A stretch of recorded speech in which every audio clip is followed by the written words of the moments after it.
வணக்கம். சற்றுமுன் வெளியான முக்கிய அறிவிப்பின்படி தென் தமிழக பகுதிகளில் மேல்நிலவும் வளிமண்டல மேலடுக்கு சுழற்சி காரணமாக 4/11/2022 அன்று தமிழகத்தில் பல மாவட்டங்களுக்கு கனமழை எச்சரிக்கை விடுக்கப்பட்டுள்ளது. ஸோ இதை பற்றியும் மேலும் பள்ளி கல்லூரி விடுமுறை போன்ற முக்கியமான அறிவிப்புகளை பற்றி நம்ம இந்த வீடியோவில் பார்க்க போகிறோம். ஸோ வீடியோக்குள்ளே போகிறதுக்கு முன்னாடி இந்த சேனலில் இது வரைக்கும் சப்ஸ்கிரைப் பண்ணாதவங்க சப்ஸ்கிரைப் பண்ணிக்கோங்க.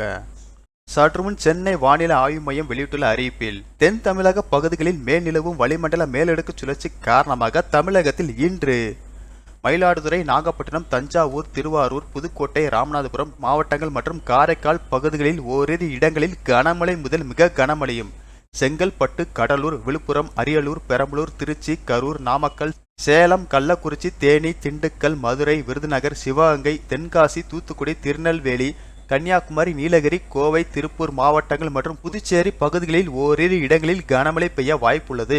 4/11/2022 அன்று மயிலாடுதுறை, நாகப்பட்டினம், தஞ்சாவூர், திருவாரூர், புதுக்கோட்டை, சிவகங்கை, ராமநாதபுரம், கடலூர், விழுப்புரம், கள்ளக்குறிச்சி, அரியலூர், பெரம்பலூர், திருச்சி, மதுரை, தேனி, திண்டுக்கல், விருதுநகர், தென்காசி, தூத்துக்குடி, திருநெல்வேலி, கன்னியாகுமரி மாவட்டங்கள் மற்றும் புதுச்சேரி பகுதிகளில் ஓரிரு இடங்களில் கனமழை பெய்ய வாய்ப்புள்ளது. சென்னையை பொறுத்தவரை அடுத்த 24 மணி நேரத்திற்கு வானம் பொதுவாக மேகமூட்டத்துடன் காணப்படும். நகரின் ஒரு சில பகுதிகளில் இடி மின்னலுடன் கூடிய மிதமான மழை பெய்யக்கூடும்.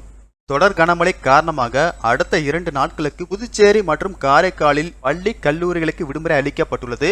மேலும் தமிழகத்தில் பல மாவட்டங்களுக்கு நாளை கனமழை எச்சரிக்கை விடுக்கப்பட்டுள்ளதால் கனமழையின் தீவிரத்தை பொறுத்து அந்தந்த மாவட்ட ஆட்சியர்கள் பள்ளி கல்லூரிகளுக்கு விடுமுறை அறிவிப்பார்கள் என கூறப்படுகிறது.